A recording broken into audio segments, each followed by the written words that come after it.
గిరిజనులకు సర్కార్ good news చెప్పింది. ఆదివాసీ గిరిజన ఏజెన్సీ ప్రాంతాల సమగ్ర అభివృద్ధికి అవసరమైన అన్ని చర్యలను తీసుకుంటామని ముఖ్యమంత్రి రేవంత్ రెడ్డి స్పష్టం చేశారు.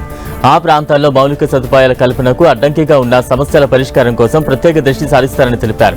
మంత్రి సీతక్క నేతృత్వంలో ఆదివాసీ గిరిజన ఎమ్మెల్యేల బృందం ముఖ్యమంత్రిని కలిసింది. ఆదివాసీలు గిరిజనుల సంక్షేమానికి కట్టుబడి ఉన్నామని తెలిపారు సీఎం.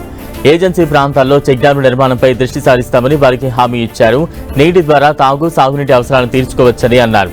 చెక్ డ్యాంలు రహదారుల నిర్మాణం కోసం అటవీ శాఖ నుంచి ఎలాంటి ఇబ్బందులు రాకుండా చర్యలు తీసుకుంటామని సీఎం హామీ ఇచ్చారు. వీలైనంత త్వరగా అటవీ శాఖ నుంచి అనుమతులు వచ్చేలా చూస్తామన్నారు. ఆదివాసీ గిరిజన రైతులు సాగు చేస్తున్న భూముల్లో బోర్లు వేయడానికి అనుమతులు ఇవ్వాలని చేసిన విజ్ఞప్తికి సీఎం సానుకూలంగా స్పందించారు. అటవీ శాఖ అభ్యంతరాల వల్ల రహదారుల మరమ్మతులు ఆలస్యం అవుతున్నాయని, కొన్ని ప్రాంతాల్లో కొత్త రహదారులకు అనుమతులు ఇవ్వడం లేదని వారు ముఖ్యమంత్రి దృష్టికి తెచ్చారు. ఇలాంటి అంశాలపై వీలైనంత తొందరగా నిర్ణయం తీసుకోవాలని అటవీ శాఖ అధికారులను ఆదేశించారు సీఎం. ఆదివాసీ గిరిజన ప్రాంతాల్లో ఇందిరమ్మ ఇళ్ల కోటా పెంచే విషయాన్ని పరిశీలిస్తారని హామీ ఇచ్చారు. ఏపీలో ప్రజలకు ప్రభుత్వం గుడ్ న్యూస్ చెప్పింది. రాష్ట్రంలో పేదల ఆకలి తీర్చే అన్న క్యాంటీన్ల పథకాన్ని ప్రభుత్వం వేగవంతం చేసింది. ఇందులో మరికొన్ని చోట్ల అన్న క్యాంటీన్లు ఏర్పాటు చేయనుంది. గుంటూరు జిల్లా ధరణికోటలో ఏర్పాటు చేసిన నూతన అన్న క్యాంటీన్ను రేపు ముఖ్యమంత్రి చంద్రబాబు స్వయంగా ప్రారంభించనున్నారు. పేదలు, కార్మికులు, విద్యార్థులకు తక్కువ ధరకే నాణ్యమైన భోజనం అందించడమే ఈ పథకం ముఖ్య ఉద్దేశం.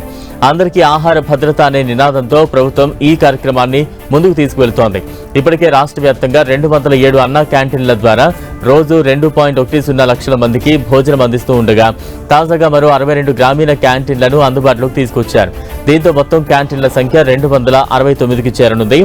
ధరణికోటలో ప్రారంభం కానున్న ఈ క్యాంటీన్ ద్వారా స్థానిక ప్రజలు, ముఖ్యంగా రోజువారీ కూలీలు, వ్యవసాయ కార్మికులు కేవలం 5 రూపాయలకే నాణ్యమైన భోజనం పొందొచ్చు.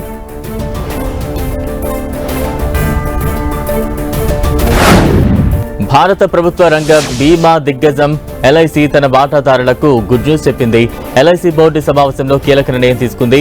1:1 నిష్పత్తిలో బోనస్ ఈక్విటీ షేర్లను జారీ చేసేందుకు ఆమోదం తెలిపింది.